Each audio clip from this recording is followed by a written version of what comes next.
Yeah, my pleasure, man. Time leader, huh? Where are you? We are in Pennsylvania. We are just south of Scranton, Wilkes-Barre. All right, I know where that is exactly. Yeah. Wilkes-Barre. Well, if that's Wilkes-Barre, this must be Tulsa, Oklahoma. Is that where you're calling from? That's where I am. You've been here on this with Aerosmith in Scranton or Wilkes-Barre, you know, between Montage or Pocono Downs, almost every tour. Yeah. The last 10, 12 years. Oh yeah, it's a beautiful place to play. Thank you. Yeah. Before we get to talking about the tour and the music, how's Joey doing? Joey's doing good. He had first and second degree burns on his left arm and both his ankles. Wow. And you know, they did this new process where they actually peel off. He said he was walking along 4 days after his accident, and it felt like he had water balloons taped to his ankles. You know, the blisters were so big. Right.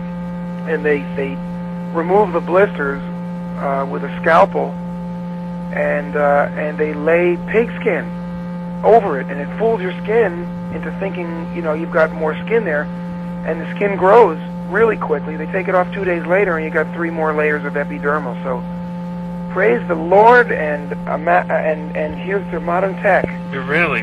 He was pumping gas when this happened to him, Steve? He wasn't pumping gas. You know what's interesting? That's what I heard. The little bit of information around something big like that caused 60 different. I swear to God, the guy that pumped it was in jail for pumping it. The guy that pumped it got burnt up worse than Joey. Oh. Joey lost all his hair. Joey's car was actually drivable when it left. Joey's car was burnt to the ground. Right. He pulled up to the station. It was 8:30 at night. He left the car running. Joey sat in the seat. He stayed in the seat. He was trying to make a phone call. The guy pumped the gas. He put the hose on automatic. It overfilled, and it just caught on fire. Joey looked up through his roof, and he saw flames. He had one of those, sky roof things, right, you know, right. his Ferrari. And he saw the flames, and he jumped out, and he got out within, I would say, 2 seconds of his life. Wow. Two chimpanzees, and he would have been. I mean, the flames were so. It just, you know, the gasoline went flowing under the car and caught on fire. Right. So it's like crumpling up newspaper underneath the logs. Sure. Joey sitting on the logs. And was the guy who was pumping it smoking or something? No, the guy Wow. was just standing there, and nobody knows why it started. There's a lot of speculations, but he ran back in and hit the off. The shutdown, shut the pump down, and Joey ran off, and that's that. He went to the hospital that night. We got back about 12 o'clock, and he was, shot full of morphine, and wow, feeling really good, but really bad about his car. And, sure. And he's just healed fantastically. Good. How about you? How's your knee? A little south of sanity, yeah. No, it's, my knee is, it's still a little sore. It doesn't have full range of motion, but it's not going to stop me. Good. Yeah. Good. Yeah. Well, this will be the second time on this this leads to my first question, really. Yeah. This is the second time on the same tour that you're coming to Montage. You played here last summer on the Lion Lives tour, and yeah. I guess it makes me, wonder, so many bands struggle, Steven, to go on road, and they struggle to finish a tour, and they call them off early because they're not doing well. And here you guys are swinging through, same tour, same album, a year later. Why do you think that is? What makes you able to stay out so long, and people might even come back who saw you last year on the same tour, come back again? I think it's just that magic thing that Aerosmith has. I mean, people can rely on us. They like the rock. I mean, I can only relate to how I feel about these guys, that let me sing lead for them. I mean, there's no better ass-kicking band out there. I mean, I'm sure there's all different styles of bands, but Aerosmith is a genre in and of itself, and we have a couple of songs that the radio plays off an album, and then you got a movie that comes out that's hot for the summer. Right. And then the song Pink, did fantastically on, MTV, and it's just a fun band. I mean, we just have a lot of fun, and I think it reads that way. People can tell that we were not bummed out doing that video Pink. And people can tell that we were not bummed out doing that movie, Armageddon. Right, right. And I think people can tell that we are not bummed out when we're on stage. Sure. And 2 hours later when we come off, I think people feel satisfied like a steak and potato dinner. You know, they feel like they didn't come just once, but they had a double orgasm, and and there was plenty of Kleenex to clean up with. Print that, God damn it! I'll put that in. Did the song I Don't Want to Miss a Thing? No. Was that something? It was originally entitled I Don't Want to Kiss Your Thing. Oh, really? And everybody we just decided at the last minute that probably wouldn't sell so good, you know. But it really worked good. I don't want to kiss your thing. But we figured we'd lose the girls, you know, our girl Blue Army. So. Right, right. Is that something that a song that was written during the 9 Live sessions, or have you written that over the last year? No, we actually we wrote a bunch of songs for when we were in L.A. I was doing a movie called A Goodnight Joseph Parker, the first movie I ever done, you know, with Paul Sorvino and Debbie Mazur and those people. And while we were there, we got a phone call from Jerry Bruckheimer, the producer of the movie, to come see a couple of some footage of the movie with our songs in it and where they were going to put it. So we went in and they said, oh, and by the way, you know, they showed us the Sweet Emotion and they showed us Come Together, and they said there's a bar scene, we could use another song, and we said, okay, why don't you use What Kind of Love Are You On? Mm-hmm. And they heard it and they loved it, and they said, well, there's another scene where your daughter's you know, getting animal crackered by Matt Serletic. And I said, well, let me get together with somebody, and so we got together with Diane Warren, who actually wrote the song. Okay. And I sang it, and the band played it, and they stuck it in their movie, and 1 and 1 made 10, and they loved it. So, I mean, you know, as we speak, not but 20 seconds ago, it went #1 in America. Oh, congratulations. Thank you. Oh, wow. I know it. I'm freaking. Oh, man. I can't wait to get outside and smoke a cigar. I mean, it's I'm great. happy to be one of the first people to congratulate. Thank you very much. Yeah, Billboard came out. Actually comes out this Friday, but we got a phone call from some of the higher ups and said, it only takes 40,000 a day if you sell 40,000 singles in the store. So anyway, yeah.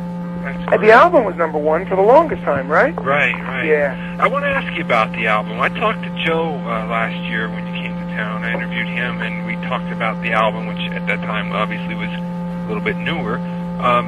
There were 2 sessions for that album. There was an album essentially that was recorded in Miami, and then there was one that was recorded in New York, which is the one that was released with Joey on drums.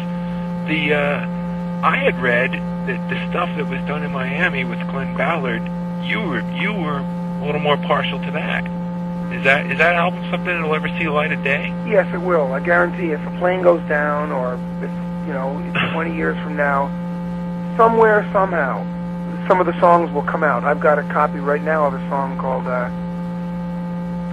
"Kiss Your Past Goodbye" that was done. We were heading in a direction that wasn't. It never was allowed to come to fruition. Mm-hmm. It was, we were using loops, and I was in love with them, and we wrote "Taste of India" with a loop, and what happened was we had a manager, our ex-manager went south, with his brain just snapped. He was, overly concerned in, relationships in the band, and drug issues, and, things that were none of his business, Yeah, well, he had said that you guys were, on the wagon, I guess, right? Well, that's total bullshit. Right. I mean, one of the reasons I quit Aerosmith for about 20 minutes. When I heard that he had said that and the boys believed him, I was prepared to quit on paper. But we decided to go out to L.A. and have some talks together as a band. And I come to find out that he had infiltrated my band and told them that I was getting high, and he had proof, and that there was, sexual relationships run rampant. All these things were none of his business. Right. I decided to get sober. Not him. It's none of his business. Right. I happen to be a big boy, in case anybody hasn't noticed lately. Sure. And so, he just, as far as I'm concerned, he went insane for a little while. It was all fabrications. It was all lies. And so I said, if you want this man to manage you, I quit the band. And once they realized what he had done, we fired the man. Okay. So, but in all that, you know, he had forced Glenn Ballard. He fired Glenn Ballard, and so Glenn could never take the songs in and remix them. And if he did remix them, he remixed them without me in the room. You don't remix Dream On, Sweet Emotion, Mama Kin, Janie Got a Gun without me in the room. You don't do that. Right, right. You don't mix the Beatles albums with the Beatles there. I mean, you know, mixing is when it's like holding a big... Finishing. It's like taking all your music and Sure. sifting it through a fine chamois. Right. And I don't do that, you know, based on somebody else's opinions. It's my band, and I will see the project through. And so there's songs, but I do have some of the songs mixed in the studio when we were loving it and writing it and doing it, and you know, and I feel really sad that Glenn Ballard got fired, and I feel really sad that some of those songs and the path that we were on with those songs got blown out of the sky. So, you know, it is what it is. We went back in and redid it, you know, with the Caveman, who only allowed the songs. I think that there was a lot more to those songs, but Kevin Shirley kind of reduced them all to their lowest common denominator, thinking that Aerosmith is just a rock band and should stay true to its form. Right. I say if that's true, then what the fuck was Janie Got a Gun? Right, right. And I think the rest of the world and anybody on the internet and everywhere else would agree with me. But it's a good album, and I still speak to Kevin Shirley once a year from as far away as I can. Oh, wow. So you really are very partial to the Miami stuff, I think. No, I do like the way it came out. I think that 5 songs could have been better. The rest of them, you know, I redid them. Hey, look, I'm as good today as I was yesterday, as I'll be tomorrow. I don't do anything that's going to make me be less than tomorrow. Right. You know what I mean? Right. Shows are relatively good. I mean, you know what I mean? So where we won't do a show today, a show tomorrow that wasn't as good as today's show because, you know, one of the guys were drunk or somebody was pissed off at someone in the front row and threw a bottle at him. That doesn't happen with Aerosmith. What do you think the record, those sessions? I mean, you know, literally, will they be released sometime? Well, if you look at or on Pink, a box set or something. If you look at the single Pink, it says Florida version right on it. Okay. The demo of Pink. It was. I think the song was so good in Florida that we used the demo as a single, right. as for radio stations to play, and that's just the demo. Right. It shows the basic what the song was about in its most simplistic form. It was almost as good as it could be. You know, you get these bands that come up and go, "Wow, man, why did you put all those fucking violins on? You know, why do you go with so much production? You guys are so good just as you are." Sometimes it's true, sometimes it isn't. But I think 4 or 5 songs should have been left. We should have, you know, just out of courtesy to our muse, based on it, we let it go where it wants to go. Right. It's like, you know, your muse is like a sniff dog. It's like one of those dogs that run through a bloodhound. Sure. You don't smack a bloodhound for going down a path. You got to trust that it's sniffing something down. Right. I haven't really seen you talk about that stuff in some of the interviews I've read. No. So I wanted to talk to you about it. Yeah, no, I haven't spoken about it, but you know, time has come. It's sure. like enough already, you know. Good. But you know what? If you look into it, you'll find that Rolling Stone, this one, that one, they didn't want to get into it because they couldn't prove. We kind of stayed out of the press with the Collins thing, and you know, I could sit and tell you, here's a guy that went into Rolling Stone and Newsweek, told them I was, you know, that I was fucking other women and that I was back on drugs. Both a complete lie. Right. Are you gay? No. Okay, that would be like me saying, right now, I go on David Letterman tonight and I go, wow, man, you know, this fucking guy, Alan Stout, I had a great with him, but, you know, he was such a mo. I mean, this guy was so gay that you would sit at home and you probably wouldn't get angry first. You'd go, well, how did he deduct that? Right. Was I talking to the list? Right. And even if it was true, it's none of my business. Right. That's what he did. Right. He went to my wife and told her I was, you know, fooling around with women because I was hanging out with, you know, Sly Stallone in Florida and Full Metal Jacket guy, you know, what's his name? you know, Stanley Stone. Kubrick? Huh? Stanley Kubrick. No, Stone. Oh, okay. You know, and Oliver Stone, and I was just hanging out with some really cool people that, you know, for them, they like to get a buzz. Right. Jack Nicholson, they're all, you know, they do what they want to do. It's none of my business. Right. I'm certainly not going to not hang out with them because they just did a line of blow. Right. Just because I don't drink doesn't mean you shouldn't drink, Alan, right? Right. Well, for some reason, my manager didn't understand that. He was a control freak, so he thought that, I don't know what he thought. You know what? Personally, I don't give a shit, unless we should get off him anyway. Okay, man. But yeah, I think that 5 of the songs that we did on that record definitely should be on something somewhere because, you know, Glenn Ballard, he's such a genius. We were so... I really feel angry about it because I thought we were onto something and we didn't take the risk and go after it. Well, maybe next record. Oh, positively. Always another record. Well, if your next question was going to ask me, how do you guys do it? What is it that compels you to move forward? Yeah. I would say, well, it's that whatever it is that we didn't do the last time that we think we could blow out of the water this time. That's what it is. What about the new special? I just watched it the other night, Biorhythm. I guess most of the stuff I had seen before, because some of the interviews were from old MTV documentaries and such like that. Were you happy with it? Did you see it? You know, it's once again, you're in the press. It's like Madonna. What do they talk about? Huh?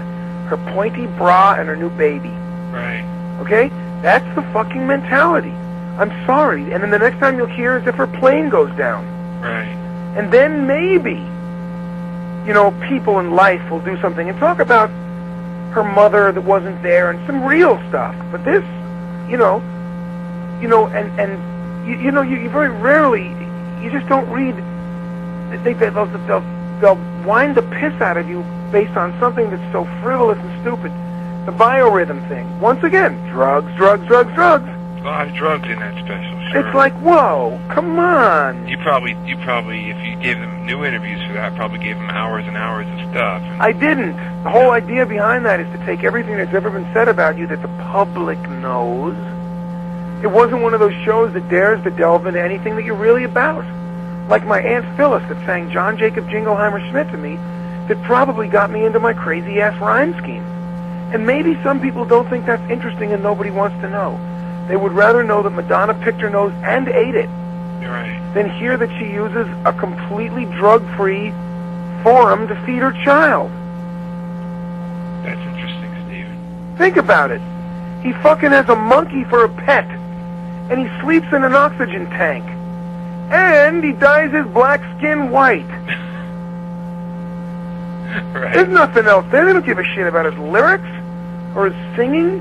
I'm telling you, this wonderful world that keeps us all rich and hungry and fun-loving and all that, it could be a terrible place if you really look at what it's about. People don't give a shit. They don't give a shit.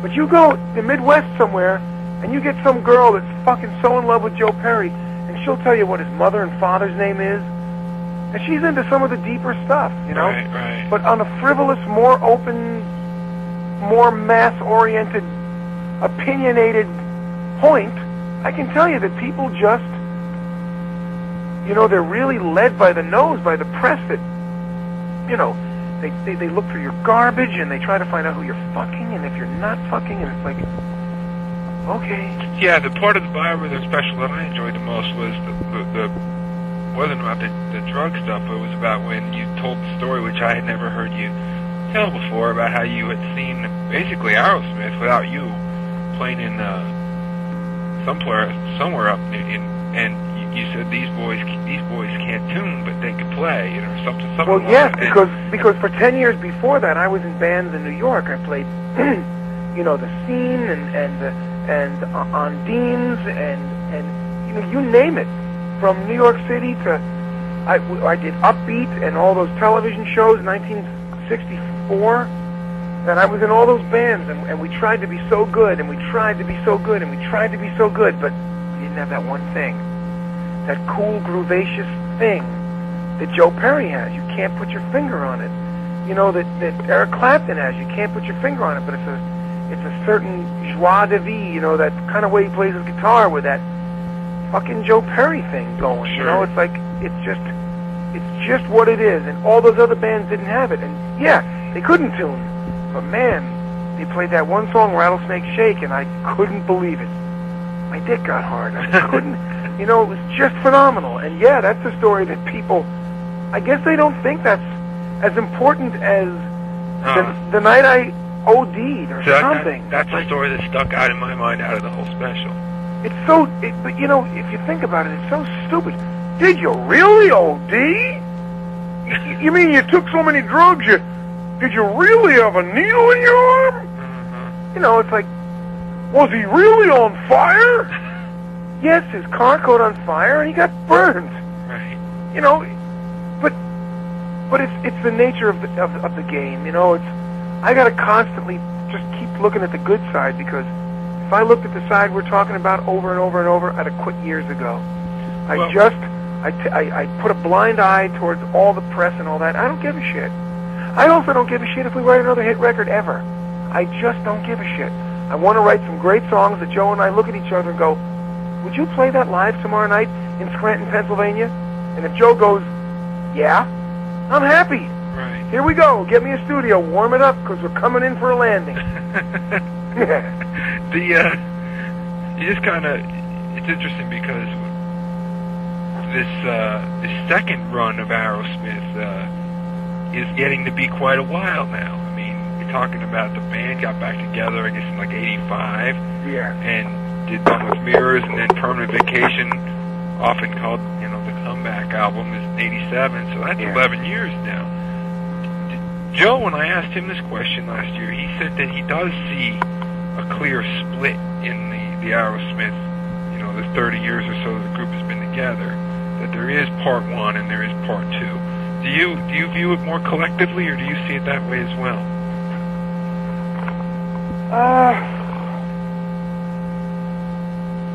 Yeah, but I see it for different reasons. I see the band breaking and drifting apart because of egos, like every other band. Paul McCartney, John Lennon, sure, the Everly Brothers, this one and that one, where almost all of the black bands that were ever on Motown, all egos. One will buy a car and the other one doesn't have one. He wants to know why his money isn't there and why I go and I write a song, and all the ego. I see the split as being, we came to a place where we all got in a room together and said, "You want to rock?" I looked at Joey. I said, "You want to rock?" He said, "Yeah." I looked at Brad. I said, "You want to rock?" He said, "Yeah." I said, "Joe, you want to rock?" He goes, "Yeah." And I said, "Okay, then let's let that be the only thing that matters, and let's get out there and kick some ass." Right. And once you decided to do that, I guess what I was trying to say was, the second, from '87 to the present, do you see that as almost a new band, or do you see that as collectively as... Well, coming to that reality and coming to that, that openness to be able to get out of our own ways and just rock and sit down and write songs again and not have to do, snort up half a Peru before we sit down and think we're writing something so great. The whole headspace in and of that, that swims around in that place, in that spirituality place that we choose to call sobriety, is just a whole new band. Do you have a greater reverence for the stage and an audience now than you did when you were younger, because you almost lost it all? Yeah, I also see that out of all the drugs and drinking I ever done, and nights of yahooing it up, there was never one quite as high as the last night we played, in your town. You know what I mean? Sure. There's nothing that gets you higher than, and as soon as you realize that, you stop looking for something else that's going to be. Now I just go, I want to get, a rush. I just recently took up parasailing, and go shoot some automatic weapons, and blow some bowling pins away. I mean, there's so many, go have another kid, something. Right. But, it needs to start from the band and the family, and our love for each other. After that, everything is second. Okay. Steven, I really appreciate your time today. Well, thank you, I got good stuff here to advance the show. I mean, is anything different that we could expect, since this is essentially the same tour coming through? Set changes, stage changes. What's different about this swing through Scranton than the one last August? It's going to be the blind leading the blind tour. I mean, Joey's going to be singing lead. I'm going to play drums. And between the time I talk to you and when we hit the stage, probably Joe will break his arm and Tom will break his leg. So they'll have to switch instruments and Brad Whitford is going to be the promoter. So. Okay. Oh, I don't know. No, it's going to be, you know, people used to ask me that, and I said, yes, we're going to have the skyscraper of Scranton, Pennsylvania behind the show. No, yeah, but when you play Mama Kin, is it going to be any different? Sure. Well, yeah, we're going to get, you know, 50-piece orchestra to play the chorus. And no, I didn't mean anything like that. Just no. Because it's the same tour, and yeah. It's kind of unusual for groups to swing through twice. It's just a testament to, as I told Luke over at KSA, your popularity here in this area. I mean, your radio between all the stations, and I hear the new single on 4 different stations that are classic rock and top 40 and adult contemporary, all spinning it. Congratulations again on the #1 thing. Oh, thanks.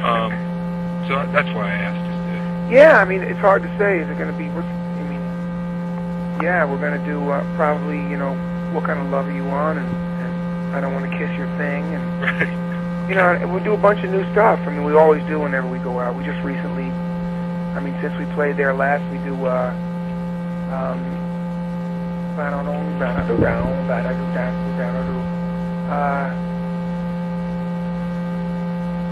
Nobody's Fault. Okay. I mean, there's a shitload of new songs. Cool. Yeah, I don't want to even tip it too much and ruin it for the people that are gone. But I just say he says there'll be a couple changes in the set. Yeah, but here we do a whole shitload of new songs, including the hit from Armageddon. Cool. Yeah. All right, Alan. All right, Steven. Thanks for calling. I appreciate it. Okay. Bye. Bye-bye.